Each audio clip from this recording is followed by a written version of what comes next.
इस तरह की action thriller horror type movies जो होती हैं वो एक्सपेरिमेंट्स के लिए बनती हैं।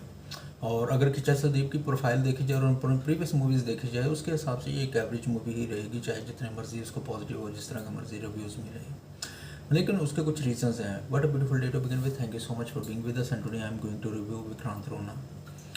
ये फिल्म का नाम ही रोना है, लेकिन अब वो रोना इसलिए है क्योंकि लेंथ बहुत ज़्यादा है इसकी। बाकी फिल्मों की ठीक होती है, उसमें पता चलता है कि हर चीज़ बैलेंस के साथ है, लेकिन यहाँ एक चीज़ है। ये अब पहला हाफ जितना लेंथी था, उसके बाद कहीं जाके गाना आया जैकलिन फर्नांडिस का, कहीं तो उन्होंने कहा शुक्र है ऑडियंस को कुछ सांस आया। क्योंकि अब बैकग्राउंड फिल्म का एक बैकग्राउंड सेट करने के लिए जितना उन्होंने टाइम लिया है, उसमें कुछ ऐसा लग रहा था कि बीजीएम बैकग्राउंड स्कोर देने वाला वो इस तरह का थ्रिल और ऐसी वाइब दे रहा था अभी कुछ होगा। और राइटर कुछ और कर रहा था, डायरेक्टर कुछ और कर रहा था। तो ऑडियंस को जो बैकग्राउंड स्कोर और बैकग्राउंड म्यूज़िक की वजह से जो वाइब्स मिल रही थी कि कुछ सस्पेंस थ्रिलर कहीं ना कहीं कुछ और टर्न आएगा, लेकिन एकदम स्टोरी कहीं और पलट जाती है। तो ये एक बहुत ही नेगेटिव चीज़ थी, क्योंकि ऑडियंस को अगर आप थ्रू आउट द मूवी कुछ थ्रिल दिखाना चाहते हैं तो कम से कम ऑडियंस को उसके साथ स्टोरी के साथ ग्लू तो रखना चाहिए था। यकदम एक के बाद दूसरा सीन आ जाता है तो वो टोटली डिफरेंट हो गया था and it was not interesting. तो इसीलिए कि कहीं जाके यार ये क्या हो रहा है। और फिर भी एंड पर जो उन्होंने सारी चीज़ों को सम अप किया वो अच्छा किया है। और दूसरी लेंथ इतनी ज़्यादा थी। और चाहिए इस तरह है कि इस तरह की एक्शन थ्रिलर मूवीज़ में जब बैकग्राउंड म्यूज़िक पर बहुत ज़्यादा चीज़ें फोकस कर रही होती हैं तो राइटर, डायरेक्टर और बैकग्राउंड स्कोर और म्यूज़िक देने वाले को सारी चीज़ें पैरेलल साथ चलनी पड़ती हैं, तो उसके हिसाब से करना पड़ता है। तो I think that was one of the weakest point, इसीलिए लोगों के पास मिक्स रिव्यूज़ मिल रहे हैं। बट ओवरऑल फिल्म अच्छी है।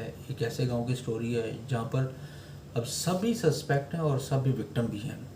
तो ये एज था स्टोरी का, पॉजिटिव पॉइंट था, जिसकी वजह से आप किसी वक्त किसी टाइम पर कोई ना कोई डिफरेंट क्लाइमैक्स और डिफरेंट टाइप ऑफ स्टोरी और पैरेलल प्लॉट चला सकते थे।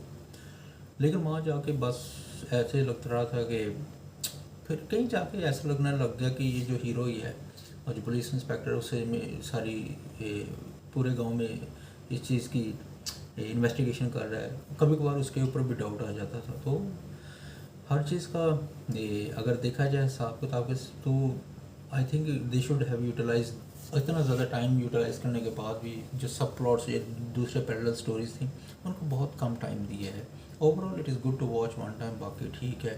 एंड होपिंग इस तरह की स्टोरीज ज़्यादा हैं ताकि लोगों का फीडबैक भी अच्छा है। नॉर्मली अब साउथ की फिल्में पूरे 7 महीनों में अच्छी चली हैं, और पैन इंडिया कहना भी कहीं इस तरह के मूवीज़ को पैन इंडिया में लेकर आना भी अजीब होगा, क्योंकि ऑडियंस का बिहेवियर टोटली डिफरेंट हुआ पड़ा है। अब पिछली जितनी भी फिल्में देख लें वो सारी की सारी एक्शन, फाइटिंग और इस तरह की थ्रिलर मूवीज़ पर थी।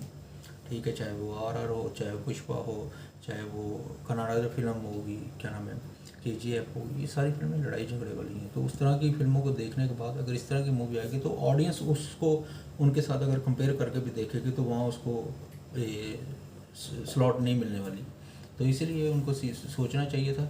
Overall it is good to watch. I hope you will like this. Thank you so much for bearing me. Take care, love and stay safe and bye bye.